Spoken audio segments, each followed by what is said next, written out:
Welcome back. We're here at the Las Vegas Convention Center 2017 U.S. Open. Another example of the men's round of 32. And we've got a good one here for us. Matt Hetherington, I'm Mark Thompson. We've got one of the ICC coaches actually in the round of 32 here, Matt Hetherington, as Yonghui Liang is taking on one of the large contingent here in the States for the U.S. Open from Japan. And that's Tomoya Fujimura playing today. And of course, Fujimura, no world ranking, no USATT rating, so a little bit of an unknown factor here. Bit of a dark We horse. do know he's a lefty, unless he's trying to fake us out right now. He's got the paddle in the left hand here. And I think we've got two lefties going in this one, which is interesting. Right. You know, left-handers, I suppose you're a left-hander, but yeah. So I'm not going to disparage left-handers here. But, you better not. You'll hit me with the left hand. But they're obviously, statistically speaking, less frequent that you're going to see a left-hander than a righty, I would imagine. But now you wonder how often a lefty faces lefty. From a left-handed perspective, does it change your perspective? Because you're probably used to playing right-handed players. Is that true? It doesn't happen that often. But surprisingly enough, table tennis is one of those, that group of sports where being left-handed does give you an advantage. And there's a difference in service direction. A lot of people struggle with left-handed serves. And of course, the angles that left-handed players can play are opposite. And usually you'll find, because right-handers are constantly playing into the backhand of left-handed players, a lot of left-handers throughout the history of the sport have had very strong backhands, the likes of Karakasovic, Michael Mays, Timo Boll, and also the ability to step around the corner. There's a lot of action going on around the corner for left-handed players. So here, a great opportunity to see two left-handers. Of course, interesting fact, the percentage of top table tennis players that are left-handed is actually statistically higher than the percentage of left-handers in the general population. So, well, there's your fun fact for the day. Definitely that's going to be your trivia question later tonight. So you want to stock that one up, put it on your phone, and when we answer it, we'll be giving away some Matt Hetherington autographed gear at some point. We're getting ready for another one of these. Doesn't sound like much of a prize. Try it on eBay. You never know. Good service return that time by Liang. Starts things off with first point of the match.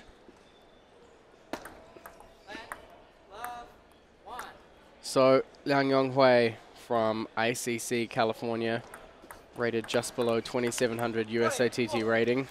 It's been over 2,700 before. Was probably among the top 10 players actively competing in the US a couple of years ago. Has played a great role in developing a lot of young players from the ICC Table Tennis Center in Milpitas, California. And still very much a formidable player. Trailing here 1-2 in the early going. Liang with the serve. Oh, nice forehand that time. Diving for the edge of the table, catches it and ties things at 2.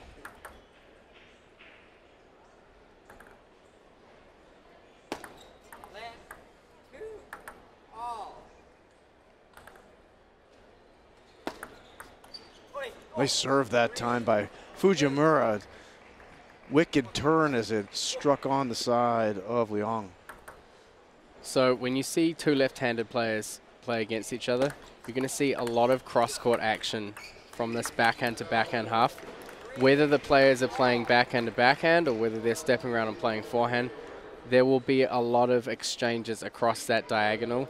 And then occasionally, players will look for opportunities to play down the line.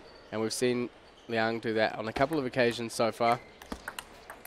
There's that backhand cross-court diagonal again.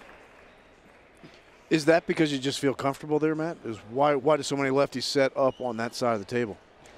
Well, I mean, the angles comfortable for them, and when you serve, it's a lot easier to play cross court than it is to play down the line, and also a left-hander knows his own weaknesses. So going into the match, you can assume that your opponent, wow, and that's a great angle out there. Great example of, instead of going cross court, going down the line is a tough ball. Yeah. For Yonghui to track down there. And it was a point I was just coming to. When you're playing against another left-hander, you know that the wide forehand when exposed is an area of weakness for almost all left-handed players. Because right-handers often play to the backhand, you're a lot more likely to guard your backhand corner and to be trying to look for chances to step around. So the players will look for a chance to push each other into the corner, and when they get them off the table, then they'll play that shot down the line. 5-6 with the serve is Yonghui Liang from Milpitas, California. Great forehand opening there. Be interesting to see whether either of these players opts to use the reverse serve short to the forehand. I know that's quite a good strategy for left-handers to use against each other. But right now, both of them sticking to the pendulum, trying to entice the backhand flip from each other before they follow up. Boy, some great touch from both players there. Liang did a good job of getting to a short ball, but was unable to finish the point. Came up quickly. That was off the net and was able to get the paddle underneath the ball just before it struck the table. Good power forehand loop that time from Yonghui. And now we're back to 7-7. Always like it in Vegas when you see sevens. You like to get 3 in a row, but we got 2 here. 7-7. Game 1.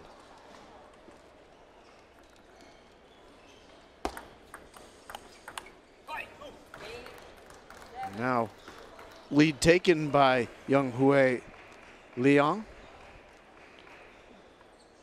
at 8-7 with the serve. So a big serve coming up here in game 1.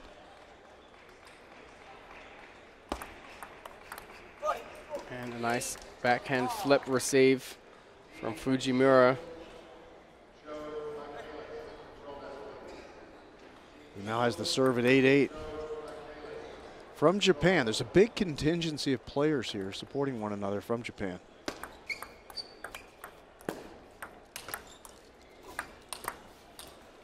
A couple of nice returns that time by Liang, but the last one goes long. Fujimura was in a good position that time to bury that point, just a matter of time. And he gets the point. It's 9-8 with the serve. And soft pickup there from Liang Yonghui. Very nice job of picking that off the table, because that was not an easy serve. It was a little bit counter to the way the ball was spinning earlier in the game. That one was spinning to the left of Yonghui Liang, and difficult ball to handle.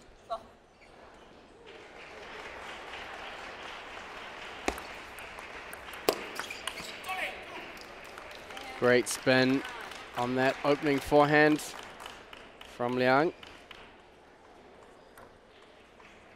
Fujimura couldn't keep it under control.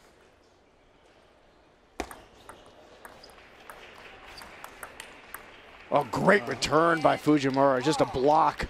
Just caught the edge of the table. Beautifully positioned, and there was no answer to that. We're at deuce here, 10-10 in game 1 between Yonghui and Fujimura.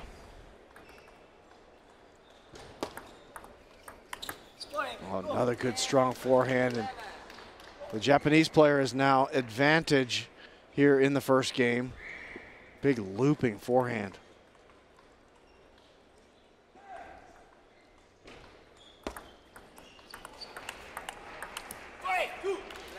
And back to holding deuce. steady there. Liang Yonghui playing a little bit safe.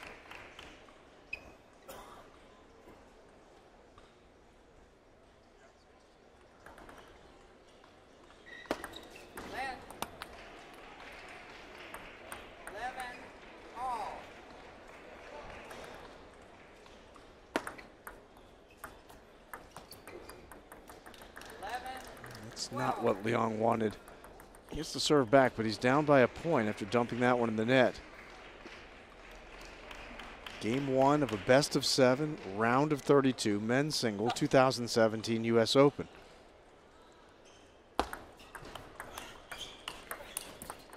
Great shot, and Fujimura takes game 1 on the forehand loop.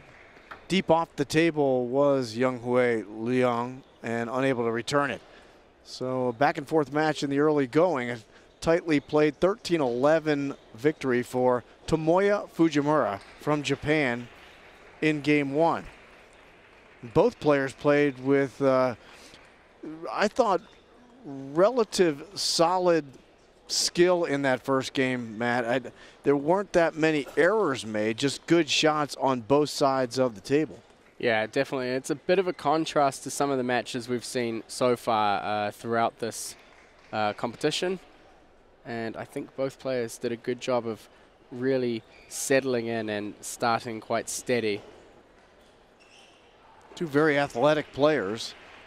And you get the feeling that this is the match where you could see some long rallies. And like the last match that we had, won by Damien Elroy, the 4-time Olympian, this is one that could go a while because got a couple of guys that can stand in and throw, and the opposition has the capability to counter.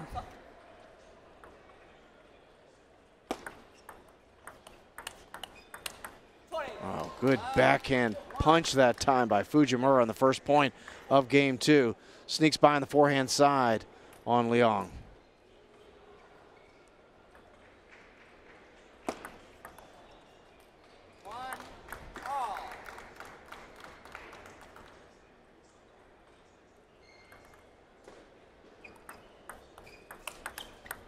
Oh, nice counter punch that time by Liang. Goes to the forehand side, but it's so deep out towards what would be the right of Liang that there's no tracking that down for Fujimura. Bit of an unforced error there from Liang Yonghui. Both of these players are willing to stand right up on the top of the table and play counterpunch with one another. I think what's really been interesting so far is that they're both relying a lot more on their forehand attacking game. We haven't really seen too much aggression played from the backhand side. There's been a lot of very steady backhand to backhand play as opposed to players like in the previous match we saw, like Tomislav Pukar stepping back and really playing through the ball more. So really, it's kind of become down to who strikes with their forehand first.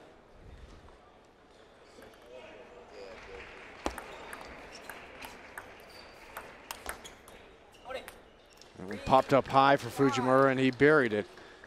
Now leads 5-3 here in game 2, leading 1-0. Pivotal moment here for Yonghui Liang, Milpitas, California, with the serve.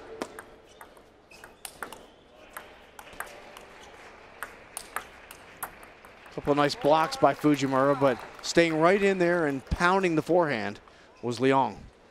Interesting to see Fujimura forced to play a bigger backhand. Didn't quite have the mileage to get it there. It's a good serve that time by Liang, but unable to hit the third ball back, and you can tell he's not happy with himself. He felt like that was a ball that he could have easily handled. He was in a nice position for it, but he dumped it in the net.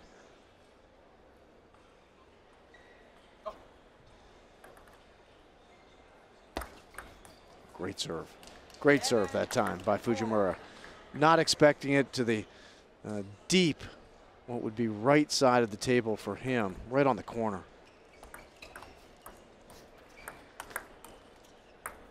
Nice setup there, Liang Yonghui. Really, really well thought out. Kind of return the favor to that deep forehand side that time. Gets that soft opening, steps in. Great position.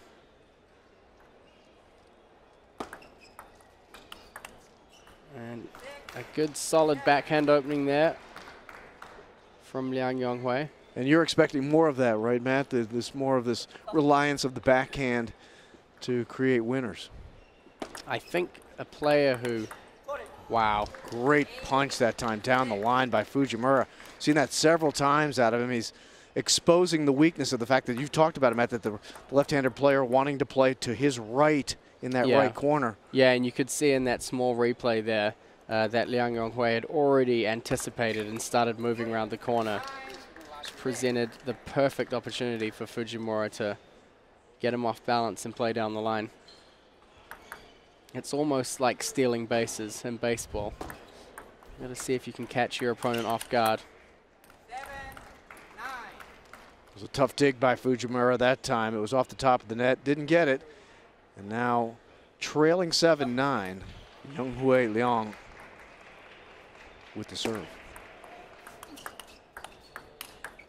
Oh, great return that time by Fujimura. He went down the forehand side, and as Liang came to his left, right back into the body goes Fujimura with a beautiful shot, and now has game point, triple game point. This is on the first opportunities. Now 8-10 or 10-8 as Fujimura will serve here. Up by a game, and a double game point in game 2. And that does it. So Tomoya Fujimura ends up taking game 2, 11-8. So after winning 13-11 in game 1, the Japanese player has taken a 2-0 lead on Yonghui Liang of Milpitas, California. And I think still a good display from both players. Fujimura has a little bit of an edge, and we've seen his placement be a little bit more precise when he's playing in exchanges. He's found a few more opportunities to catch Liang Yonghui down the line or out wide to the forehand. But I mean, at the end of the first 2 games, I think just a few points have gone in Fujimura's favor that Liang Yonghui needs to lock down on for him to be able to convert more games in his favor. Liang did not feel as sharp in the second game as I thought he was in the first, and against a player who is playing as sharply as Fujimura is, you're going to have to get on top of the game here, down 2-0. And the serve will be started in game 3 by Tomoya Fujimura. Starts well for Liang as a couple of short balls exchanged before Liang caught Fujimura on the backhand. So interestingly enough, if Fujimura was playing this tournament at the same time last year, he would have been seeded, but looks like he came off the ITTF world ranking list on March this year at 205th in the world.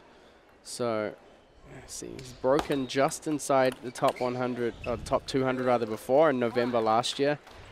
So no doubt, saying something there. Yeah, some international experience, and looks like he's recorded also some fairly strong wins against other young players, the likes of Zhang Wujin, Antoine Hachard from France, Kirill Gerasimenko, and Florent Lambier. So some good experience under his belt, which no doubt is helping him in this match here, and will continue potentially to help him further through the rounds in this tournament.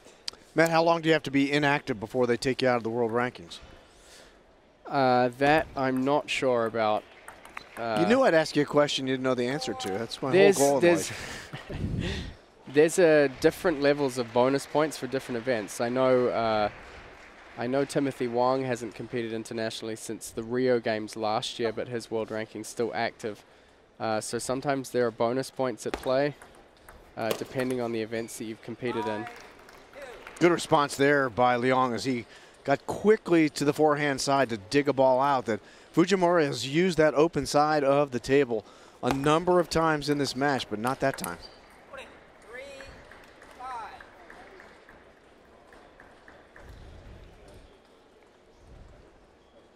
It was a tough ball to handle there for Liang. It was in the body. Just a real well-placed shot. We talk about hitting a shot to the elbow. That was perfectly placed. And a tough serve makes it now 4-5. Fujimura serving again here in game 3, up 2 games to none. Good to see him playing with a little bit more aggressiveness on that backhand flip. Definitely needs to try and push for more control. I think this game for Liang Yonghui is crucial if he's going to stay in the match. Does not want to be down 3-0.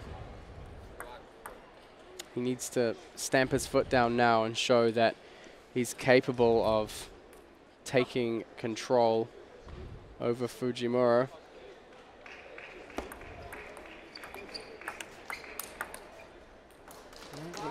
This backhand opening was a little slow, but just enough spin and quite a lot of height as well.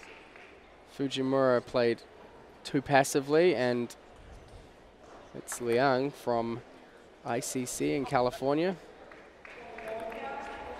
with the big forehand counter. Misses that time going down the line. And now Liang has built a 3-point lead here in what is a critical game 3 for him. He's up 8-5. Serving, however, is Fujimura, Japan.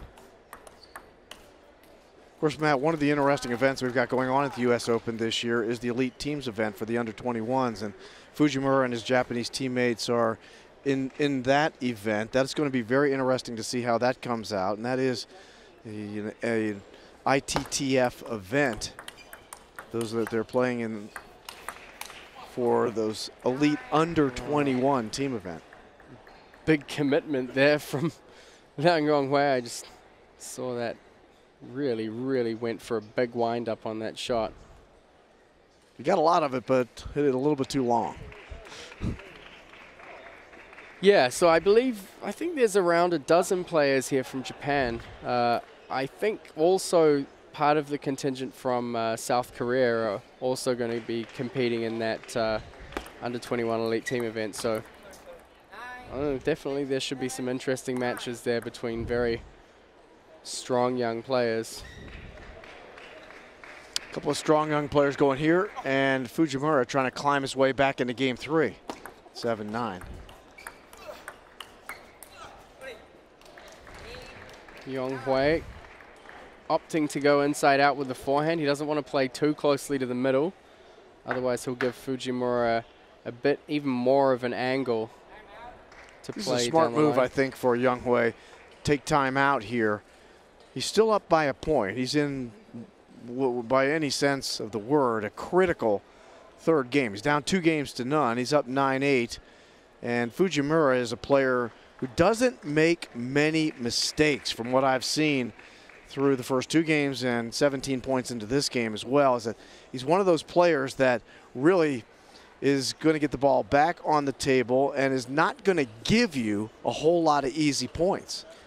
Yeah, and it's kind of been a common theme among a lot of Japanese players over the generations, and particularly in the last 20 years, that they tend to play with a little bit softer rubber or with a lot more touch. They kind of have more touchy, control-y games, and they'll take a while, a bit longer to maneuver around and figure out where the gaps and space are on the table.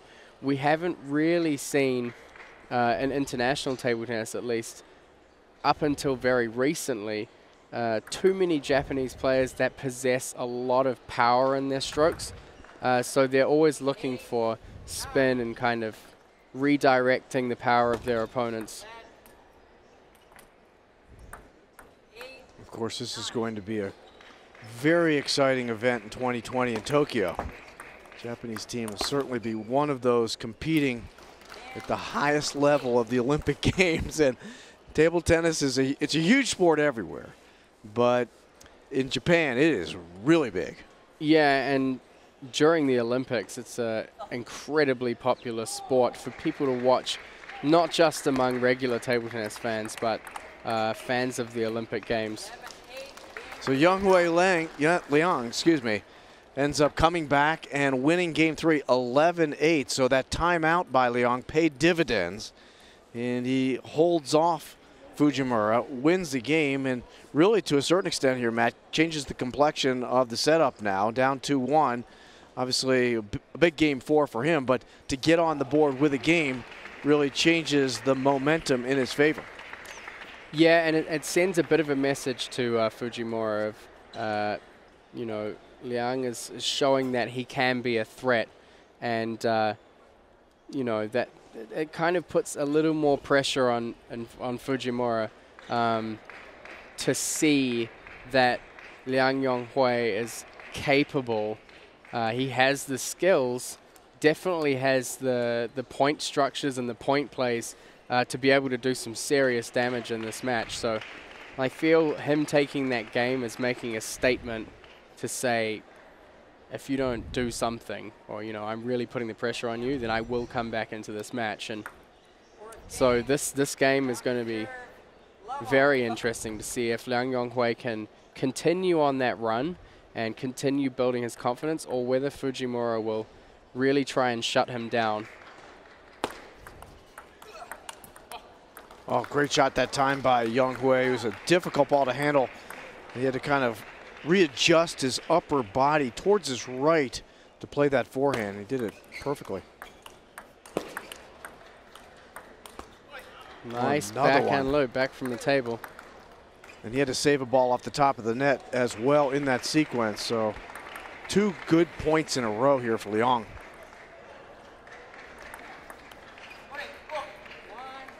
Gives one away on the backhand.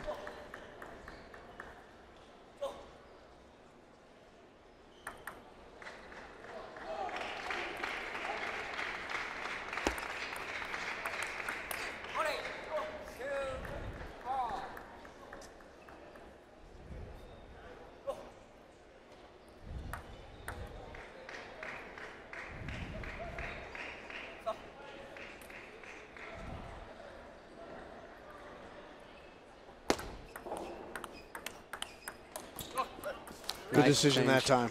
Yeah, good change in direction. Of a punch backhand forced Fujimura to move to his left, something that Liang has not done a whole lot of in this match. Yeah, I think he's really stuck to playing that that cross-court backhand to backhand diagonal, and you can see even when he's stepping around and playing forehand, he kind of plays inside out and brushes across the ball, so the ball bends back in towards that backhand corner. But still playing a little bit too close around the middle of the table, and he hasn't really opened up that space enough to effectively be able to play down the line. And Liang has not been able to bury as many of the big swing forehands as he would have liked. You can tell by his reaction he's not happy about the way the stroke is going. He's taken it a number of times, but hasn't landed the big swing a whole lot. There it was. He just landed one right there. Tough ball for Fujimura to handle. And now at 3-4 with the serve, Yonghui Liang. I think definitely in this game we'll see Liang go a little bit more to the forehand side.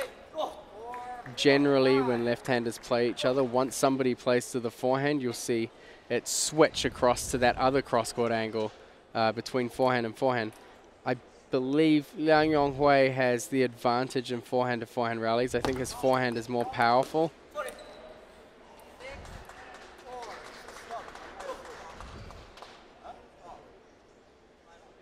Looks like Liang thought that ball clipped the edge. I think he's saying that it may have, thought it was a net serve, but maybe not. It's just 4-5. They got 4-6 on the scoreboard right now.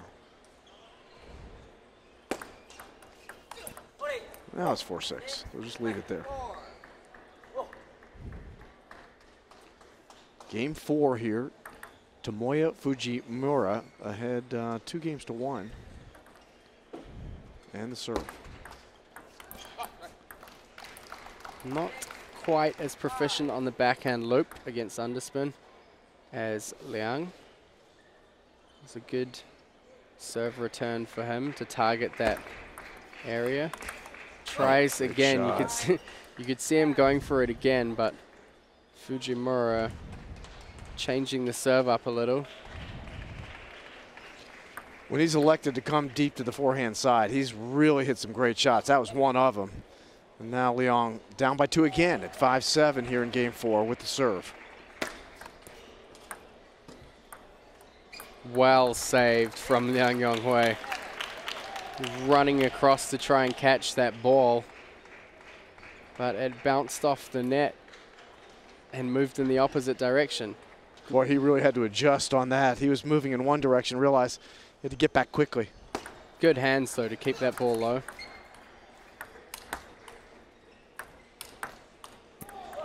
And again, just like before with Fujimura, pushed back from the table, neither player really having a strong backhand further back from the table to be able to counter.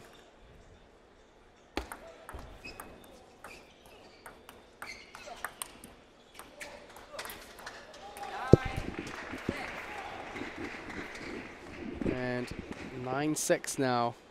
That's a ball a little bit wasted, I thought, by Liang. That's one where I think you shouldn't be going for the kill there. Just keep the ball in play coming off the net.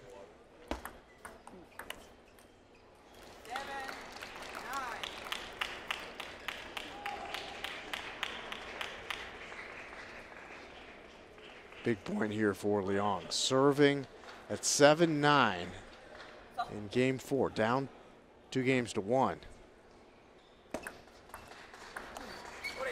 And puts it long over the end. Not going to be happy with that. No, it was looked like a relatively easy backhand. It gives game point, triple game point now to Fujimura of Japan. And here's an interesting play, but the umpire's going to call fault on that serve. And Liang Yonghui really not happy about that at all. I don't think he's happy about that one. On game point to be called the fault. Excuse me. And ends up now with Tomoya Fujimura winning game 4 and up 3 games to 1. And he's going to have to compose himself. Yonghui Liang goes over and talks to his corner, but you could tell by his reaction at the end of that game to lose a game on a service fault. Not a good way to go down.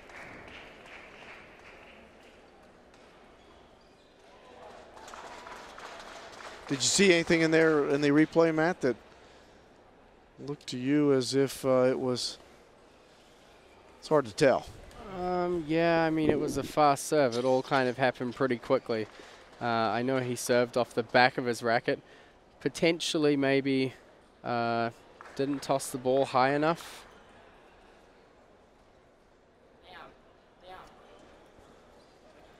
See if they're going to show it again here. Looks like the umpire there is just warning him not to throw his racket on the table as he leaves. Got to control your frustrations. And now Fujimura with the serve here in game 5, up 3 games to 1. Starts with a backhand exchange and a beautiful forehand down the line on the forehand side by Fujimura. Starts off with the first point of the game. They're going to check the ball.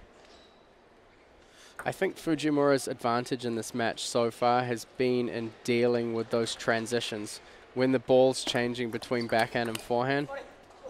Once he's in those rallies, he stays up a little bit closer than Liang Yonghui and just kind of grinds away. He's not afraid to play 4 or 5 balls to win each point. So consistency has been key for him. And you're right, Matt. He doesn't back off the table very frequently. He's willing to hang right in on those counters.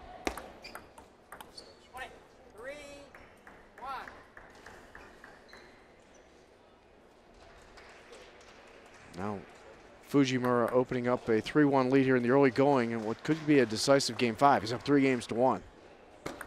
Comes into the middle, trying to change the angle of the serve. Goes straight down the center line. Now he goes back out wide.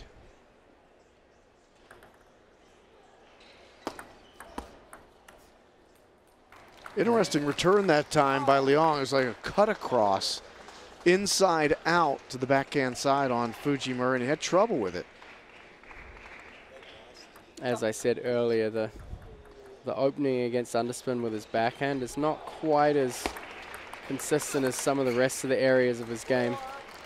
One of the best forehands we've seen all day from Liang there. Deep on the forehand side of the table into that corner. He came powering it back cross table for a winner.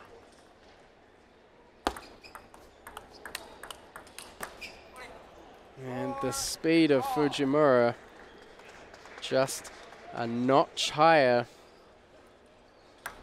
Really caught Liang off guard there. He was looking for an early counter loop, but that ball shifted fairly quickly.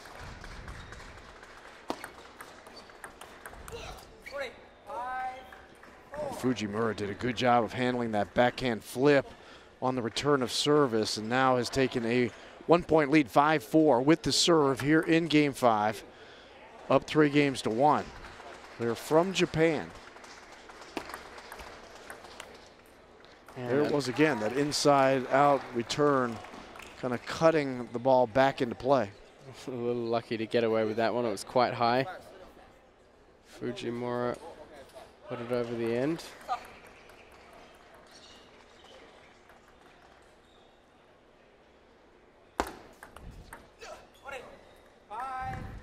And Liang goes for the long, fast serve, steps around onto the forehand. Not able to make contact. He had a plan, but it's the second ball so far this game he's taken a swing at. Beautiful shot by Fujimura. Flip backhand to the forehand side, and very difficult ball for Liang to handle. And it was one of those that he's kind of digging out behind the body unsuccessfully off the edge of the paddle.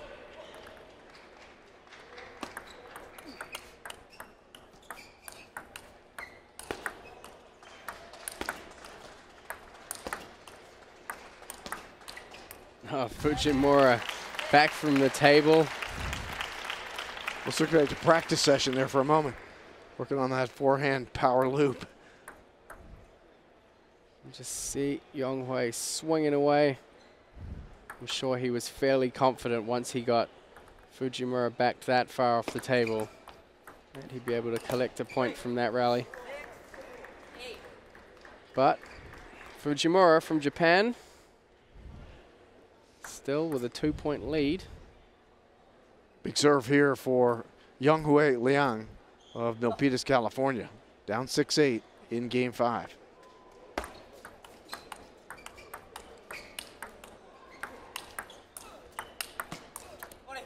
You could tell Liang was on the defensive the entire time of that point. He hung in for a while, but it seemed like that one was just inevitable that Fujimura was going to take that point. Great forehand counter loop from Liang there, but not able to follow it up. And Fujimura just 2 points within a match win here. One of the few mistakes we've seen from him here. Makes it 9-7 now. Fujimura with the serve. And obviously a critical moment of the match.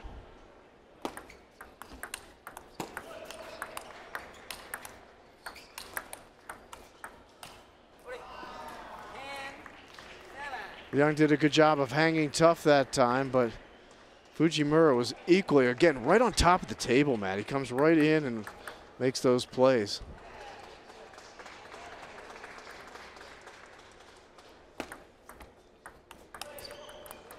And there it is.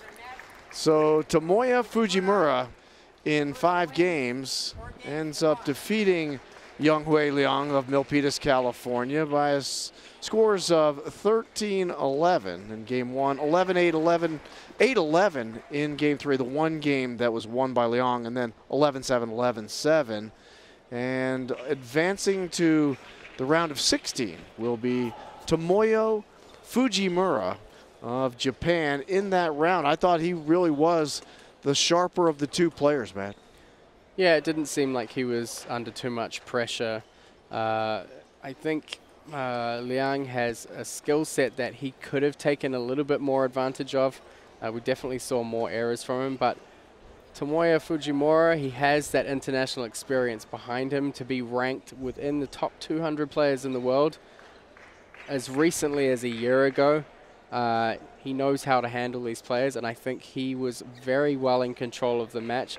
He was outstandingly consistent, and when he created the opportunities, he was still aggressive enough at a consistent level, not to overplay the risk, but to be able to win them as many points as he did. I think we've got 2 more tonight of the men's round